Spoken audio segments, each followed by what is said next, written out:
So now, Wes, running this terrific Golden West College here, he's the CEO here. And he's starting to understand these things that you're saying, some of the things he needs to do.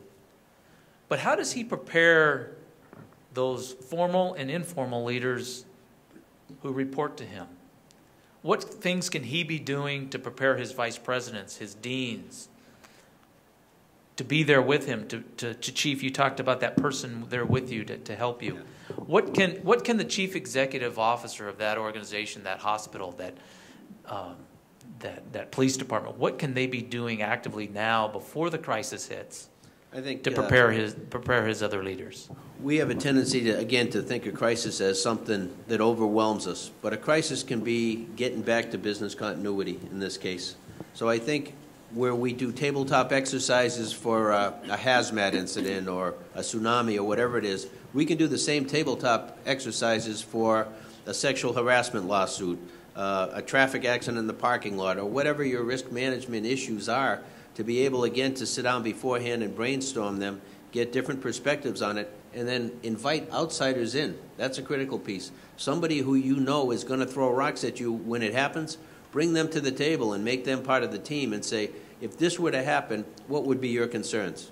And then they help you develop that template. Bring lawyers in. Bring somebody from the medical profession in. Whatever the issue is, tailor your response around that, but bring subject matter experts to the table. And most people like doing things like that, and be able to say, okay, what do you see? What do you see that I wouldn't see from where you sit? And I think that's helpful. Great. Doctor? When you're doing your strategic planning for whatever critical incidents you think that you might likely face, I think it's important, like the Chief said, that you get everybody's input. Everybody needs to know what their roles are should there be an incident. They need to know their specific role. But you need to layer that. You might have an assistant dean. You might have, whatever title you're talking about is responsible for, say, dealing with the media.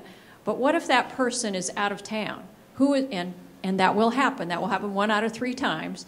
I read somewhere that because people are out, or they can't get back in to help you with the crisis.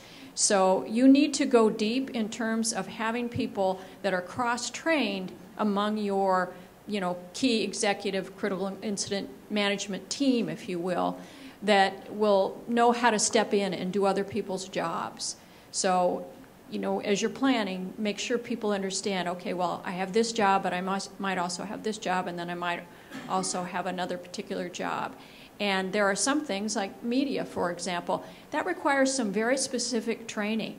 And so you have to be willing to send your folks out for that external professional training on, public speaking, or, how to do logistics in terms of getting heavy equipment to your location if you've experienced, earthquake or something of that nature. So remember to broaden it and go deep. Colleen, anything else? No, I think that they've covered. I think cross-training is huge, and it really, you have to give people an opportunity to test their wings in a safe environment, and that's within the organization when you're not necessarily facing a real severe incident. There's nothing worse than putting someone into a situation that they're not prepared to handle, and then we find ourselves doing the blame thing, the blame game. And maybe as a leader, you sit back and say, wow, I failed there, if you're willing to take responsibility that you didn't prepare your people better. But then they suffer the consequences because ultimately, in some environments, there has to be someone who will take responsibility for what happened. And ultimately, I think it's the leader's role to make sure that people are well-trained so that they can step in. I used to tell the people that I worked around that, if I fall off the face of the earth one day, can you handle this budget? Are you able to step in and go report to the Board of Supervisors and give account for what our performance measures are going to be for this next year? Do you know what they are? Have you read them? Can you recite them? Because if you can't, then we're going to sit down and we're going to go to school on that, because we have an obligation to keep this organization going, not just me, but everyone here.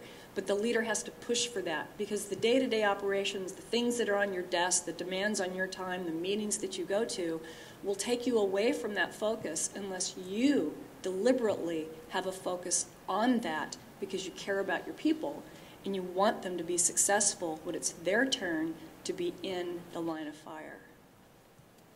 You know, Doctor, when the tragic multiple homicide occurred in Seal Beach a couple months ago, that was one of those 1 out of 3. Their police chief was out of town, couldn't be reached, and you know, they still did the job. They did a phenomenal job. They called Long Beach Police Department, their neighbor, and who came in and did a terrific job in helping them, and so that is 1 out of 3. It is going to happen.